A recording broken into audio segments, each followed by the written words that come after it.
اعوذ باللہ من الشیطان الرجیم بسم اللہ الرحمن الرحیم۔ سب کو السلام علیکم ورحمۃ اللہ وبرکاتہ۔ آج میں آپ لوگوں کو قبر کے عذاب کے بارے میں بتاتی ہوں کہ اگر ہم لوگ پیشاب کی چھینٹوں سے نہیں بچیں گے تو قبر میں ہم لوگوں کو کس طرح سے عذاب دیا جائے گا۔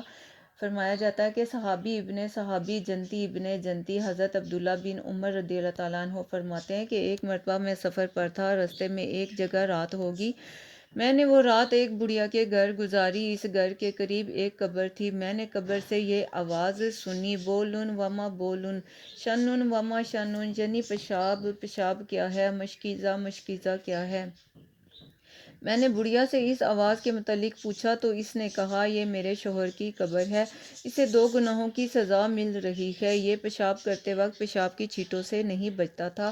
میں اسے کہتی تھی کہ تجھ پر افسوس، جب اونٹ پیشاب کرتا ہے تو وہ بھی اپنے پاؤں کشادہ کر کے چھینٹوں سے بچتا ہے، لیکن تو اس معاملے میں بالکل بھی احتیاط نہیں کرتا۔ میرا شوہر میری ان باتوں پر کوئی توجہ نہیں دیتا تھا، لیکن یہاں تک کہ اسے موت آ گئی۔ بڑھیا نے اپنے شوہر کا دوسرا گناہ بتاتے ہوئے کہا، ایک مرتبہ اس کے پاس ایک پیاسا شخص آیا۔ اس نے میرے شوہر سے پانی مانگا تو میرے شوہر نے بیچارے پیاسے شخص کو پریشان کرنے کے لیے خالی مشکیزے کی طرف اشارہ کرتے ہوئے کہا، جاؤ اس مشکیزے سے پانی پی لو۔ وہ شخص پیاسا تھا، بے تابانہ مشکیزے کی طرف لپکا۔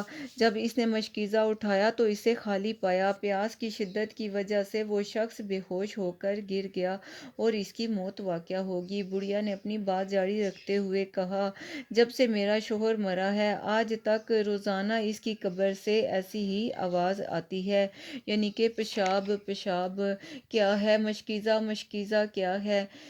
پیارے اسلامی بہن بھائیوں، دیکھیں آج کل کے وقت میں مسلمان ایک دوسرے کو کس طرح سے پریشان کرتے ہیں۔ لوگوں کا مذاق اڑانا اور پیشاب کی چھینٹوں سے بچنا بول اور بال کا بیان ہوا۔ افسوس، آج کل یعنی کہ دوسروں کا مذاق اڑانا اور پیشاب کی چھینٹوں سے بچنا، یہ دونوں برائیاں عام ہوتی جا رہی ہیں۔ اللہ پاک ہم لوگوں کو ایسی گندی عادات سے محفوظ فرمائے، آمین۔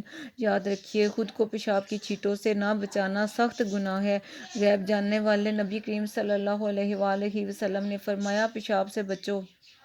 عام طور پر عذاب قبر اسی وجہ سے ہوتا ہے۔